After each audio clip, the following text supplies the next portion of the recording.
time with the judges by talking about Samson. Wednesday night we dealt with all of the chaos that is the end of the book of Judges. That you'd like to read that for yourself if you've never read it and things go bad. But we're going to talk instead about Samson a little bit. The difficulty here is, by the time I read you all the story of Samson, everybody will be at East End Cafe before you, and they'll be out of whatever pie you were hoping to get. So I'm going to give you some summary of the narrative of what's going on here so that you have that background to know who Samson is. And Samson is he's in Judges 15, but he's also, he starts in Judges 13, he goes all the way through Judges 16. So he's got 4 chapters of the book of Judges. More space is devoted in Judges to Samson than to anybody else in the entire, in all of the rest of that text. In the rest of the writing there, you get, Samson gets more space. He gets more space than Deborah and Barak. He gets more space than Gideon. And we like Gideon a lot better, really, than Samson, if you think about it. But Samson's one of those who ends up, he fits into, and we remember and think about who he was, and he's actually passed into our culture such that people recognize the picture. Anytime you portray, strong men in the ancient world, you give them long hair because of Samson. Not because it's historically accurate or anything like that, but it's the idea of Samson and the whole long hair thing. So Samson is born special. He's announced to his parents before he is born that his mom will have a child, that he's to be a Nazirite from birth, and unfortunately his mom is never mentioned. Manoah is given as his father's name. His mom is not named. We just get that she's the wife of Manoah. And this is where we pick up. That makes Samson a little bit special on the front end. There are not very many people in Scripture that the Lord sends somebody to announce before they're born that they're coming. In fact, you only get this a few other times where you get this type of a promise, and you can kind of pick up this sense that the last child that we really had a forerunning announcement for was for Isaac. Where Abraham is promised that Isaac is going to come. He's not even given exact details until a year before, but it's a big deal. And so the idea here is maybe Samson will be the child that kind of brings the promise to bear. Maybe he'll finally settle this out. But the people of Israel have again done evil in the sight of the Lord. And they're being oppressed now by the Philistines. We could run through the whole historical situation of why the Philistines are such a problem. Let's just take it that they are. Okay, they're trying to press inland from the coast. And the Israelites are now filling the land outward from the Jordan River, and there's not enough space there. That town ain't big enough for the two of them. Okay, it just doesn't work. But the Philistines have superior organization. They have superior weaponry. The one thing that the Israelites are supposed to have is the superior God who will deliver them. But God's covenant, in this case, is not entirely unconditional. It's conditional on their obedience, and they have not been obedient. And so, the Israelites are losing to the Philistines. So God promises that this son will be born. He's going to be a Nazirite from birth. Nazirite vow is back in Numbers, and what you can tell from it when you read it in the law is that it was kind of intended to be a temporary thing. That you would take it for a time, and then after you fulfilled your vow, you went back to normal life. But the idea of being a Nazirite from birth and holding on to that the whole time was unusual. But Samson's supposed to do this from birth. No grapes, no raisins, no grape juice, no wine, no touching of dead things, anything of the sort.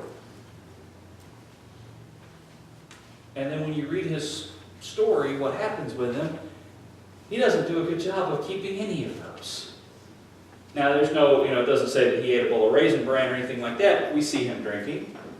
We see him drinking wine. We see him touching dead stuff. He just does not keep the vows that God gives him. The other vows in this, you're not supposed to have a razor touch your head. You're not supposed to cut your hair off. And that was related to the vow. When you fulfilled the vow, you went and you shaved all your hair off to indicate that you had just finished your vow. So, that was the purpose. This is why it was most likely mainly a vow taken by men, because You typically didn't have women shaving their hair off on a regular basis. That would have been, a little bit odd, but this is what's going on here. Samson has a lot of difficulties. He should have married within the family of faith. But instead, he decided that he really liked the look of this woman over in the Philistine town. But then that didn't work out because just things went wrong with the wedding, and as a result, he kills a bunch of Philistines, and to get revenge, the Philistines kill the woman that should have been his wife. And so then he goes on going back and forth. He kills 1,000 using the jawbone of a donkey as a weapon instead of with his bare hands. He's got all sorts of strength physically and all sorts of weakness morally, righteously, spiritually. It's all missing. Eventually, he gives in to a woman named Delilah who asks the secret of his strength, and he says, well, it's because my hair's never been cut. See, even at this point, he doesn't understand why he's strong. He thinks he's strong because he's got long hair. He's not strong because he has long hair. He's strong because it's a blessing from God, and the Spirit of God is upon him. Even though he's been mostly disobedient, he's held on to that one last little thing that was a part of his vow. So what's Delilah do? She shaves his head, takes the 1,100 pieces of silver as a payoff, and hands him over to the Philistines. They blind him. They put him on display. They're celebrating the victory of their god Dagon over Israel, and the victory of their god Dagon over Israel's God. And they bring Samson in to be part of the party so that they can mock him and talk about, hey, look who we beat up on. God restores his strength enough for him to knock down the temple of Dagon and kill everybody in it. It says that the people he killed in his death, he killed more Philistines in his death than he did while he was alive. Which is hardly a positive thing for someone who was supposed to have led the people of Israel into combat to drive the Philistines out. And instead, he uses up the last of what he has to get revenge on his enemies. In fact, that's what he asks for. He asks for in Judges chapter 6. Bible sticks here. In Judges 16:28, he calls out to the Lord, Lord God, please remember me. Strengthen me just once more. With one act of vengeance, let me pay back the Philistines for my 2 eyes. The people of Israel have cried out to God for a deliverer because of the oppression of the people. And here, Samson has sought revenge for the way he was treated at his wedding, for the way they treated his wife after he killed a bunch of people, and even though she wasn't actually his wife, for the way the Philistines treated him at this point, the way the people of Israel treated him at this point, and now he wants revenge for his 2 eyes. He's never actually cried out to God and said, Lord, help me accomplish what you put me here for. Instead, what he thinks of is, I wanted this, didn't get it, I'm out to get revenge.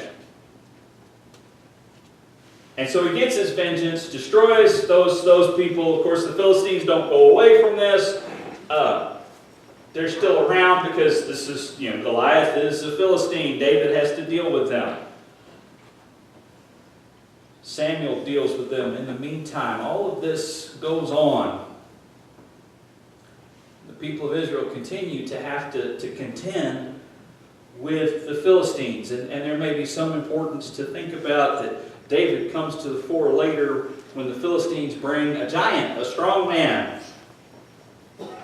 to fight against the people of Israel, and all that can be found in Israel to stand up against him instead of somebody who is big and strong and looks the part of a warrior and is renowned for his strength is instead a shepherd with a slingshot. See, Goliath is the Philistine answer to somebody like Samson. But once you get to that point that Goliath comes, instead what you have, what the Lord provides, is not the direct answer like Samson, but is instead something unexpected. A teenage boy with a slingshot and a stick. Because that's the way God tends to work. He works in ways that people will glorify and honor him. You see, Samson is the kind of hero that the people of Israel wanted. They wanted somebody big and strong, and yet he's weak, he falls apart. And I think this is what we do, unfortunately. First of all, when we want somebody like Samson, we don't really get as concerned about character perhaps as we should. We don't get concerned about faithfulness like we should. Instead, we want somebody that looks good on the eyes and that looks like they've got the solution to our problems. We do this whether we are looking for, if you're at a stage in life that you're looking for a spouse, that's what we do. We do this sometimes when we're looking for what we need in a doctor. We want somebody that looks right and properly doctory and looks the way we want them to look, instead of discovering that, actually that 4'3" Indian woman over there is smarter with whatever's wrong with you medically than anybody else around. But instead, we want the nice, tall, good-looking, person. We look at that. We look for our heroes in the world around us. We hold up as examples to our kids. Be like this person. Be like that person. Because look how they look on the outside. We hold up the Samsons of our culture, and then we wonder why our culture begins to fall apart, and why our children, why our youth, why our young adults, why those people that have come after us start falling apart in the same ways. How is it that we now have a society that actually does not believe that being married should be, it'd be better to be married before you have kids? That it's not a good idea to just go out and have children whenever you want them. You don't need to have a spouse before you get started on that project. We've held up the wrong examples.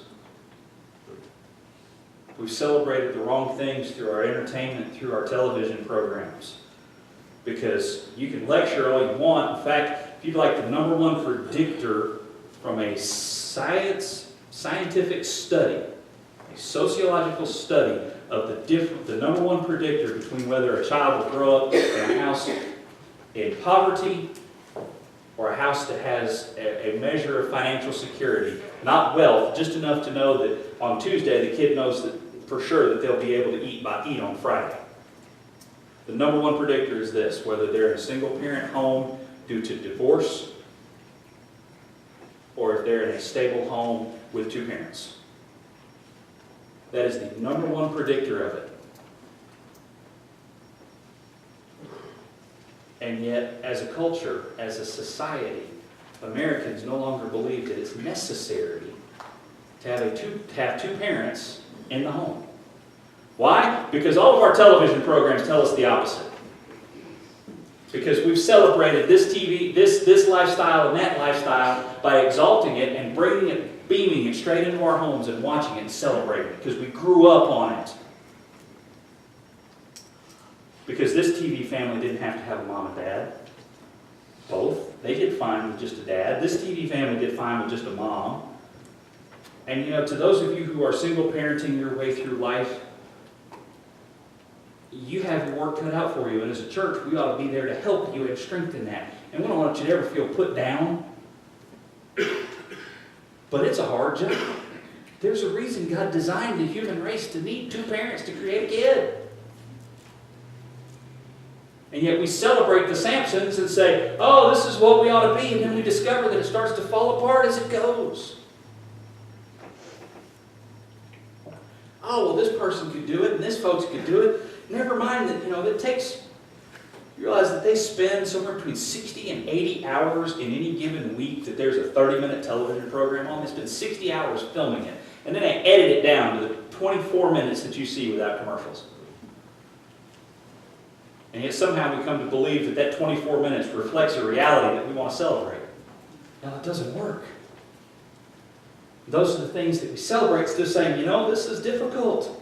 Instead of looking and saying, you know what? Single mom raising boys needs men to come along and help and encourage. A single dad raising boys needs other men to come along and needs women to come along to help and encourage. We ought to be there for each other in that. Instead, the way the church responded for 30 years is we tuned to that channel and watched those programs. And then we came to church, when we encountered single moms and single dads, we looked down our noses at them as if they were dysfunctional, as if they were disposable. And then we wonder why our culture's turned out the way it has. I stood in a church, not this one, and talked to somebody who said, yeah, I used to come to church, but somebody met me at the door when they found out my kids had a different last name than me and said, we don't do that around here. I said, so we left and we've never come back till that day. Their kids went from 3 and 5 to 15 and 13 before they went to church. Because church folks were too concerned about whether or not they matched a specific profile and whether they were folks that needed Jesus. All at the same time, they'd go home and watch a TV program, listen to music, buy the books, read the books, put people on a pedestal that were the exact opposite of what they accept in church. And we wonder how we got what we've got. How is it that in my lifetime as a culture we've killed 60 million unborn children? We can't seem to wrap our heads around putting a stop to that. And we pay for it with our taxes. And we can't seem to wrap our heads around it. In the state of Arkansas, there are enough foster children in need of a home that if every church would have one family take in a foster child, there would actually be a couple thousand churches without foster kids in them, because there are that many churches and that few foster kids, and yet we think it's an overwhelming problem.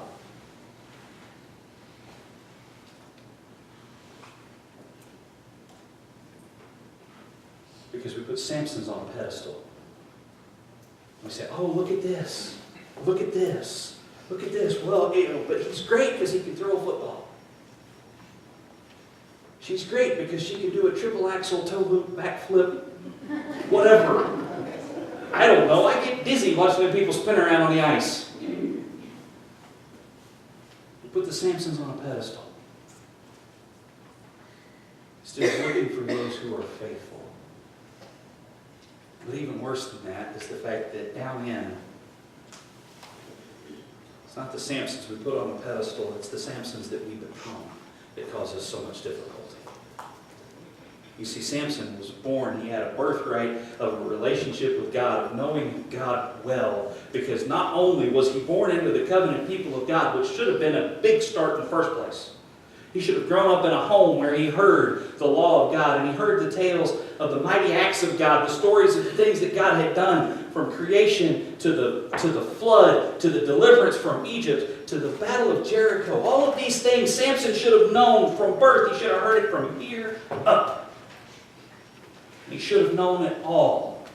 He should have known about what the sacrifices were, about the fact that God cared enough to intervene and bring the people out of slavery in Egypt, that God cared enough to bring them into the land. He should have learned about how God had a plan for his life and a use for his life to follow after him and to lead their people. He should have seen it in the Levites and the priests that were around him, and instead, what he became was so much like us.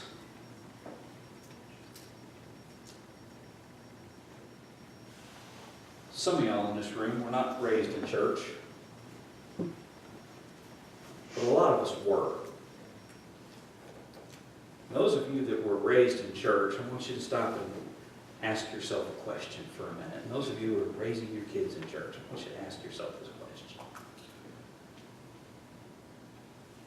Are you giving them or did you grow up with just enough of that thread of having a relationship with God that somehow you've made the wrong connection, that it's all about your hair, or it's all about your church attendance, or it's all about your name being on a church roll? You see, we think somehow there's magical power in these, the same way Samson thinks there's magical power in his hair. You say, oh, I don't think that. You find out that at the next business meeting we're going to strike off the church roll people who haven't darkened the door of the church in more than 36 months, and there'll be an uproar. There is in every Baptist church every time anybody ever suggests it. Why? Because we think there's magical power in the church, in the membership list that's kept somewhere in the office, someplace, in the same way Samson thought his power was all about his hair. We think there's magical power in our tithing. Well, because I give, God helps my investments to grow. No, because you give, you have a right relationship with God. He blesses you. Otherwise, it's because of His grace, not because of your giving. Because otherwise, those people who give faithfully and yet discover that their 401k advisor has been soaking them with 50% fees and they just took all the money and skipped to Monterey, what are you saying of them? You say, oh, I give, and God keeps everything working. What are you saying to the person who got up this morning with a tithe check in their hand and found 3 flat tires on their car? It doesn't work that way. We walk in obedience because we're supposed to, because that's what our covenant is. It's not that because I do this, God's going to do this for me, and therefore I'm guaranteed that everything's going to work out fine. There's this magical power if I can check this box. And yet somehow we grow up with that. We pick it up in church from not paying attention to the right things. We pick it up in church from not growing up and growing and understanding that we're in a covenant relationship with God because of His love for us. Not because of our performance. And yet we end up becoming like Samson, where God has a purpose and a plan for our life. And this is true of all of us along the way, whether you grew up in church or not. God has a purpose and a plan and a use for our life, and yet we trade it. We trade it for, well, I saw this over in the life of the ungodly, and I decided I wanted it. Whether it's, I wanted this girl from over here in the midst of it, or I wanted this thing from over here in the midst of it, or I wanted this boy from over here in the midst of the ungodly. I wanted this level of success. I wanted this level of cultural fame. I wanted this level of importance in the world. I wanted it so that when I pick up the phone to get the governor on the phone, he answers. You know what happens if I try to get the governor on the phone? They route me far, far away. Actually, I've never even tried. I think he's got me blocked on Twitter, but that's no big deal. We want it. I want the little blue check mark on social media that shows I'm officially verified. I want 50,000 fans on my fan page, 10,000 hits on my website. I'd like double-digit downloads of my podcast. That would be enough. 11 would be a nice number to get to. We trade what God's given us because we see something over there in the ungodly that we decide we want. And we do it in our personal lives. We do it sometimes as a church. And then we get on that wheel where all we can do is chase that and then go after those who take it away from us. We look over and we say, oh, I found those of you that are at the girlfriend-boyfriend stages of life, you feel, oh, I found the girl of my dreams, and then you find out somebody stole the girl of your dreams. Now all you think about is how you're going to get even. I know what I'll do. I'll find the girl of even bigger dreams. You find out somebody got the promotion at work that you want, and you say, well, I'll show them. I'll get even. I'll either undercut them, leave them out there hanging so that they get fired, or I'll go out, I'll quit and go work someplace else. And I'll show them. I have to run this place without me. And you know what? As important as you may be at your workplace, guess what? It's very, very likely it'll go on without you. Okay, I spent 3 years working in a Fortune 500 company, and I was, they always told me I was doing a great job, and they needed me. And you know what happened the week after I left? They went right on. I don't think UPS missed a single delivery that week because Doug wasn't there. I didn't quit out any meanness or anything. I went to full-time preaching. But, they can live without you. And yet that's what we start thinking. How can I get my revenge? I'll show them. I'll show up at my 25th high school reunion and just show them how awesome I really was. They'll regret the way they treated me. I'll get my revenge. For me to show up at my 25th high school reunion would require me to show off that I've invented a time machine, but that's another discussion. Sorry, missed that one. But these are the things that go on. We trade what God has given us, the purpose He's given us, the life He's called us to, for the things we see in the world of the ungodly that we decide that we want, and then for our vengeance when we don't get them. So what do we do about it? Well, we could go on and take Samson as a model to follow after, which I would suggest is a really bad idea. If you think about it, by the time he gets to the end, what he's done is he's become blind, bitter, and all he wants to do is get even. And so he destroys. And when we put him in children's stories and we put him in movies, we try to make him, we try to make him heroic. We put him, he's got a little boy who leads him to the pillars that are supporting the temple. And so, then we picture him leaning over to the little boy and saying, run for your life before he knocks the thing down. That's not in the text. He's willing to kill a little kid. Because all he sees is his revenge. It's oftentimes the way that we get. We get that way. We want to pull back and just kind of huddle up and say, well, you know what? The world around us, the nation around us, the state, the community, they need what the church has to say, but they've ignored us for years. So you know what? We'll just let the whole thing burn down around us. As long as we're okay, we'll just let it go. You say, we don't do that. When's the last time you went to that grumpy neighbor of yours that hates Jesus and hates you to tell them about Christ? Or have you decided to take a step back and let them burn the world down around them as long as you're okay and you're not inconvenienced? We do that. Well, we used to do this for outreach and go out into the community, but we don't do it anymore. People kept slamming doors in our faces, and that's fine. We can put our energy into something else, but we didn't put our energy into something else. We put our energy into making sure we were happy while we let the rest of it fall apart. Well, we tried this and we ended up with that, and so we just decided we'd give up and just let the world fall apart around us, and someday they're going to realize that we told them so. But y'all, I've read Revelation, and I've yet to find a spot in there where the Lord looks at his people and says, and now go tell the world that I have consigned to the lake of fire and to the second death. By the way, and before you go, I told you so. So how are we living? Can we maybe take Samson as somebody that we should realize and learn from? There are some things that went wrong here. First of all, God's given us certain constrictions on our life that we ought to do. Everything we ought to do ought to come back to two commandments: to love the Lord our God with all our heart, with all our soul, with all our mind, with all our strength. Is that where your heart, mind, soul, and strength is on to? Second is like it, that we ought to love our neighbor as ourselves. Why? Because the wages of sin are death. Pretty absolute concept there. But the gift of God is eternal life through Jesus Christ our Lord. So, what do we do about that? Everything that we do ought to revolve around helping people see the glory of God. Helping people see the gospel, that Jesus died for them, rose up from the dead on the third day for them, and offers them forgiveness, just like he did for us. That instead of stockpiling a roll of tickets for ourselves and saying, well, when I find somebody worthy, I'll give them this. Instead, we said, let's go. Here it is. Here it is. Because you know what? And I'll piggyback off of Andy's children's message here. Some of the greatest museums in this country, somebody already bought the tickets for. You're ever able to get up to Washington, D.C., Smithsonian Air and Space Museum, somebody already paid for your ticket.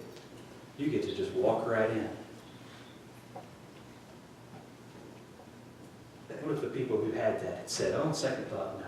Coming up at the end of October, and this is not meant as an announcement or anything, but it's one of my favorite things, has been ever since I was a kid. Little Rock Air Force Base will do their air show. Guess what? You, the taxpayer, have already paid for everybody's tickets. And I'm a taxpayer too, but it's free. All you got to do is not carry your guns, okay? It's a military installation. All you got to do is follow a few simple rules laid out by the people who've made an open invitation. Leave your firearms in the house. Leave your pocket knives in the trunk. Okay? That's exactly what the Hibbert family will do. All five of us here always carry knives, but not at the air show. Here, follow a few simple things that they say this is what we want to do, because somebody's already paid for your ticket. But what if the folks planning all that, or the folks who ran the Smithsonian said, you know what we're going to do? We're going to take down the website, we're going to take down the signs.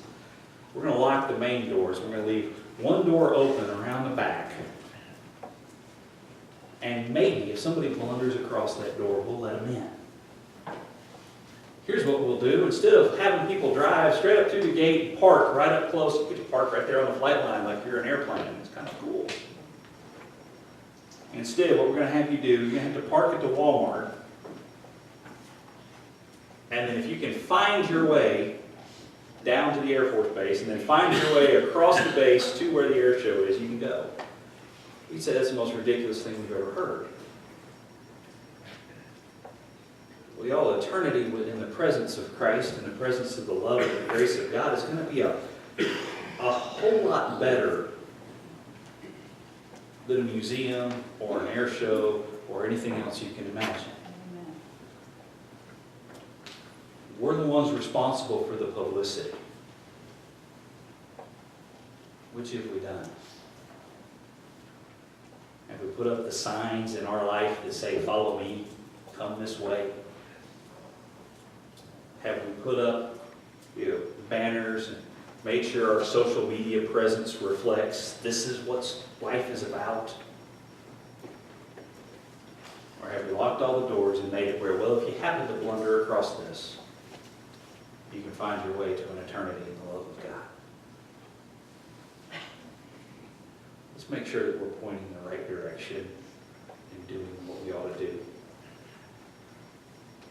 God has a purpose and a plan for us as a church, that we would glorify Him. He gave us certain things to do. He gave us certain things all the way back from the beginning, from 82 years ago. He put us in a community that needs to know Jesus. Let's make sure we're doing something about it. Let's pray together. Father, thank you for this day.